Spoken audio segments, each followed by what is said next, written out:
They tried to break his spirit, but they only made it stronger than ever before. Experience the raw power of the unbroken mind through our latest series of cinematic and high-stakes storytelling. Hit subscribe now and witness the triumph of the will over every obstacle. The coffee cup slipped from my fingers that Tuesday morning, not hard enough to break. Just enough to splash cold coffee across the counter I had wiped clean 1,000 times. I stood there looking at the brown puddle spreading toward the edge, and I didn't move to stop it. I just watched it drip onto the floor. That was the morning I realized I had forgotten how to move with purpose inside my own home. I am 63 years old.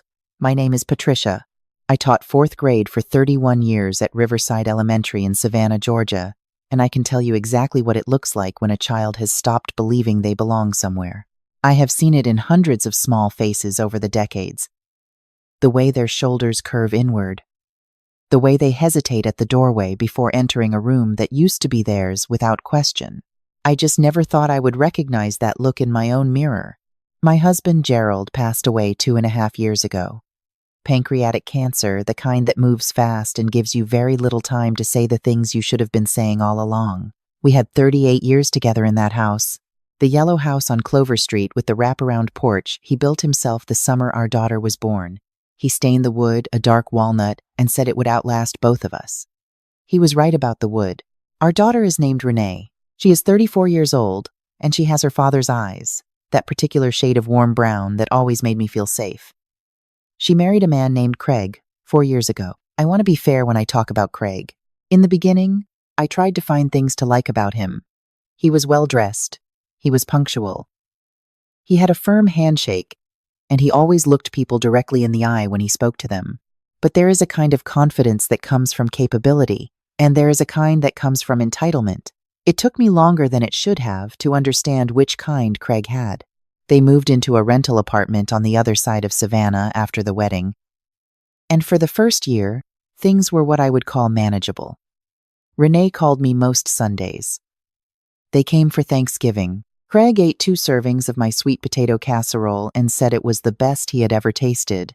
And I remember thinking that perhaps I had misjudged him. Then Gerald got sick.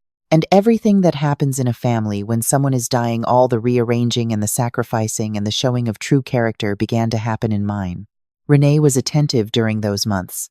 I will always give her that. She drove Gerald to his appointments when I was too exhausted to trust myself behind the wheel. She sat with him on the porch in the evenings when he was strong enough to sit up. I am grateful for that time, even now. Even after everything. Craig, during those same months, began making comments. Small ones at first. Observations, he called them. The house is a lot to maintain for one person. Mom, he started calling me. Mom around the time Gerald's diagnosis became terminal, and I never asked him to.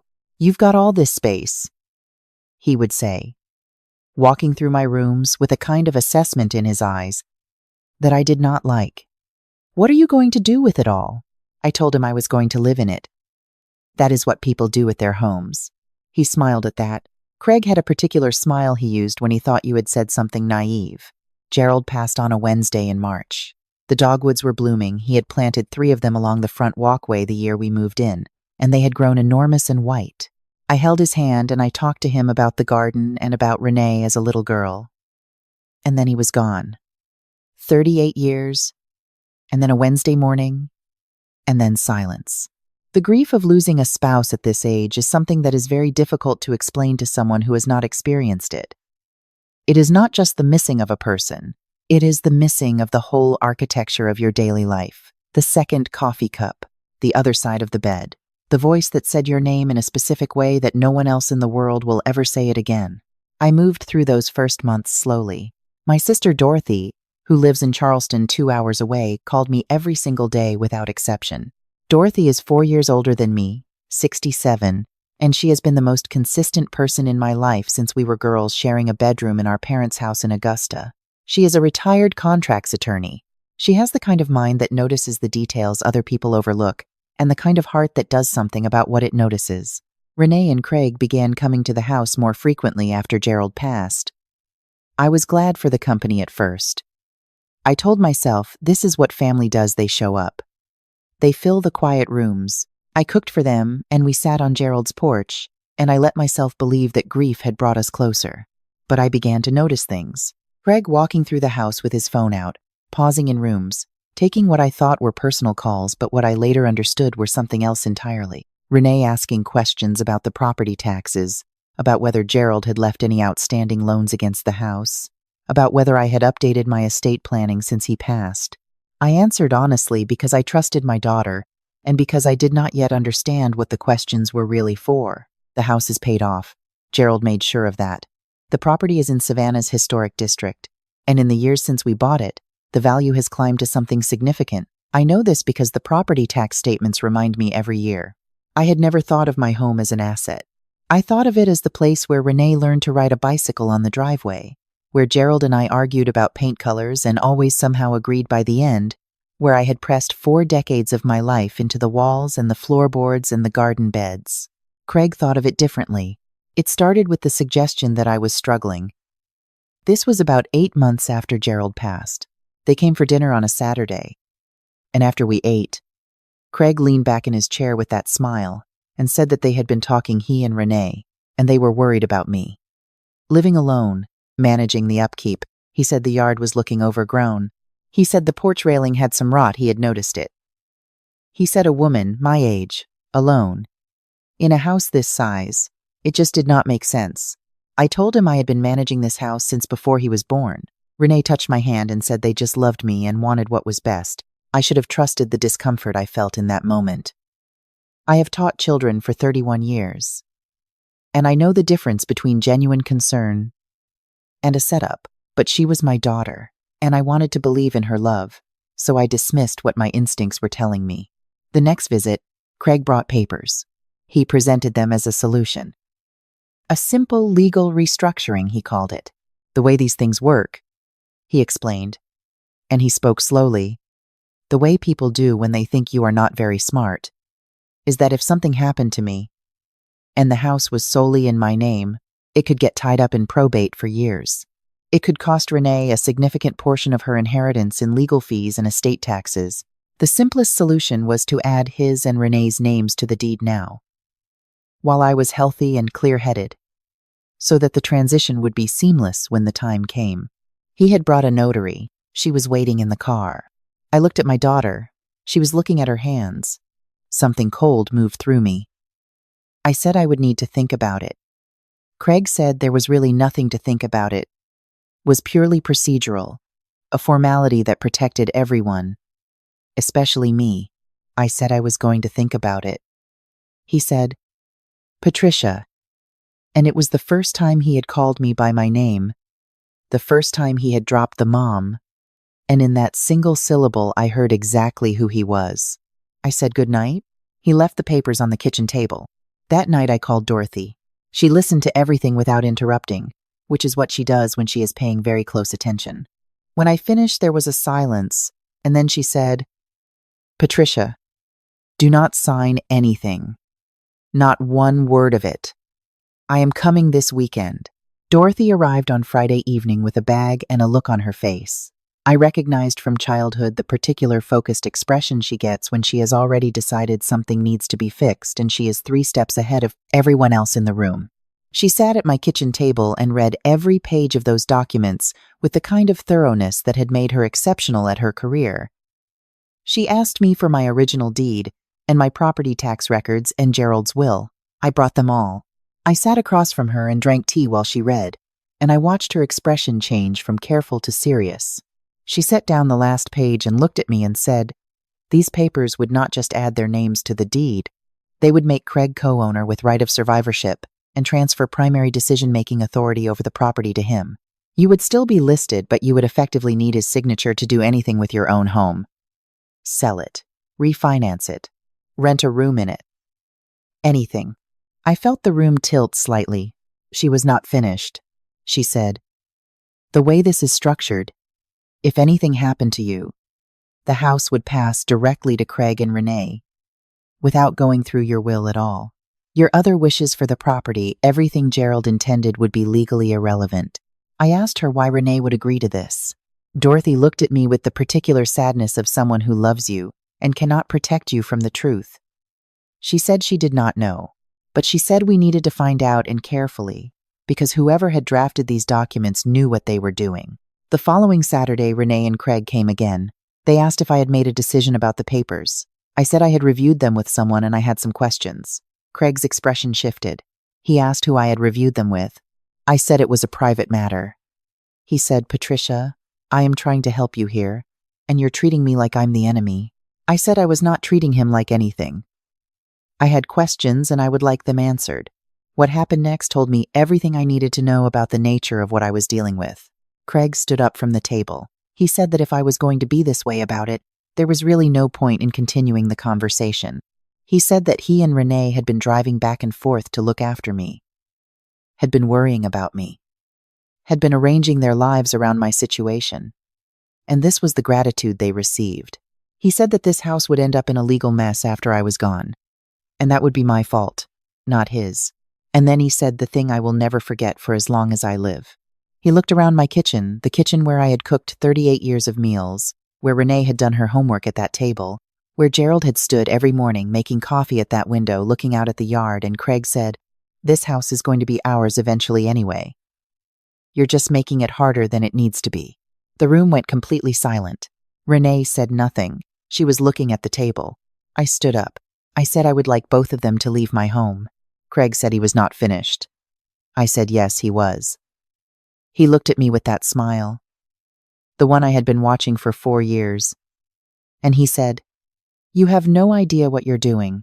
He said I was a lonely old woman who didn't understand how any of this worked, and that when the time came, he would make sure everything went smoothly whether I cooperated or not. I asked him what that meant. He said I should talk to my daughter if I wanted to understand my options. Then he walked out. Renee followed him without looking at me, and the front door closed, and I stood in my kitchen in the house Gerald built on the land we chose together, and for the first time in my 63 years I felt the specific fear of a person who does not know what is coming but understands that something is. I called Dorothy before their car had left the street. She listened, and then she said, "I need you to do something tonight. I need you to go to the fireproof box where you keep Gerald's documents, and I need you to photograph every single thing in it and send them to me." I did exactly that. What Dorothy found, and she found it within 48 hours, because she is Dorothy, was that Craig had already spoken to a real estate attorney in Savannah. She had a colleague who knew the firm. The consultation had happened 6 weeks earlier, before Craig had ever brought those papers to my kitchen table. They had been planning this not as a response to any concern about my welfare, but as a transaction they had decided to execute. What I also learned, through Dorothy, was that Craig had significant personal debt I had not known about, business investments that had gone badly. He had not told Renee the full extent of it. My house, in the historic district of Savannah, represented the solution to a problem he had been carrying alone. And he had decided my grief and my age and my solitude made me the most accessible path to that solution. Dorothy came back the following Thursday. She did not come alone. She brought a colleague from her years in practice, a woman named Sylvia, who had spent her career in property law and who had reviewed everything Dorothy had sent her. Sylvia was 71 years old and had the kind of calm authority that fills a room the way good furniture does. You notice it immediately, and it makes everything feel more solid. They sat at my kitchen table, and they told me exactly where I stood and exactly what my options were. We called Renee that afternoon without Craig, and Dorothy spoke to her directly. She told Renee what the documents would have done. She told her what Craig had done, the consultation, the timeline, the debt she had not been told about. There was a very long silence on the phone. And then Renee said, "He told me it was to protect you," Dorothy said, gently and without accusation. "Renee, it was not to protect your mother. What followed was not simple, and I will not pretend it was." The weeks after that phone call were some of the most painful of my life, because the grief of discovering that your child was drawn into something harmful, even if she did not fully understand it, even if she was also misled, is a different kind of grief than losing a husband. It sits differently. It asks different questions about what you missed and what you should have seen sooner. Renee came to see me alone on a Sunday. She sat in the same chair she had sat in as a girl, and she cried in a way I had not seen her cry since childhood. She said she had believed Craig when he said the documents were standard. She said she had asked him twice if they were sure it was the right thing, and he had reassured her both times. She said she had not looked closely enough, because looking closely would have required her to see something about him she was not ready to see. I held my daughter's hand and I thought about the 38 years Gerald and I had spent building the kind of home that should have made her feel safe enough to always tell me the truth. And I thought about how love, even good love, even real love, does not always protect people from the influence of someone who is very certain and very charming and very good at reframing the truth into something that sounds like care. I told her I was not angry. That was true. I was frightened and I was tired, and I was profoundly sad, but I was not angry at her. I was, however, very clear about Craig. Sylvia helped me put in place what needed to be put in place. My deed was formally reviewed and confirmed to be solely in my name. Craig had not yet succeeded in changing that, and Dorothy had moved quickly enough that there were no additional documents that could complicate things. Sylvia drafted an updated estate plan with specificity that left nothing ambiguous, and she recommended a property protection trust that would preserve the house according to Gerald's intentions and mine without any external signature required to manage it. Craig, when he understood that Dorothy was a retired contracts attorney and Sylvia was a property law specialist with 40 years of practice, did not push further. People like Craig are not interested in fights. They are not certain of winning. He had assessed the situation as one with a vulnerable woman and no complications. He had assessed incorrectly. Renee is in counseling now. She and Craig are separated. She does not speak about whether the marriage will survive, and I do not ask, because that is her life and her decision, and I trust her to make it. She comes to the house on Clover Street most Sundays now. We sit on Gerald's porch, the walnut stain still holding, just as he said it would, and we drink coffee, and sometimes we talk, and sometimes we just sit and let the quiet be what it is. Dorothy visits at least once a month. She brings that same bag she has been bringing since she first drove down in February, and she sleeps in the guest room. And in the mornings, she steals the better coffee mug without asking, which she has been doing her entire life, and which I let her do because she is my sister and she came when I called. I think about what I have learned, and I think about the word trust, what it actually means when you strip away the sentiment. I trusted Craig because my daughter loved him, and I wanted to believe that her judgment was sound.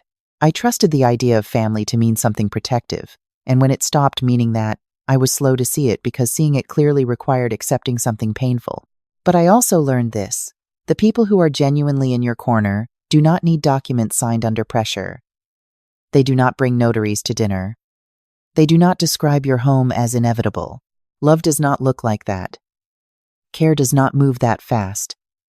And in that direction, Gerald used to say that the most important thing he ever did in his life was choose carefully. Where to put down roots. Who to build with. He said if you choose carefully at the beginning, you spend the rest of your life grateful instead of correcting. I chose this house carefully. I chose Dorothy as the sister I leaned on. I chose to call her the night my instincts finally spoke loudly enough for me to listen. And I chose, when given the chance, to stay exactly where I belong in my kitchen, on my porch, in the life Gerald and I built together on my terms, with my name on the deed, and not one signature on any paper I did not fully understand. The coffee cups are still 2 of them, sitting in the cabinet. I have not been able to put the second one away. Some mornings I take them both out and set them on the counter the way I used to, and I stand there in the early quiet before the day begins. And I feel the full weight of everything I almost lost, and everything I still have. That is enough. That is more than enough. That, I have learned, is what it means to protect what is yours, not with anger or bitterness, but with the quiet and absolute refusal to let anyone convince you that you do not deserve to stand in your own home and feel entirely at peace.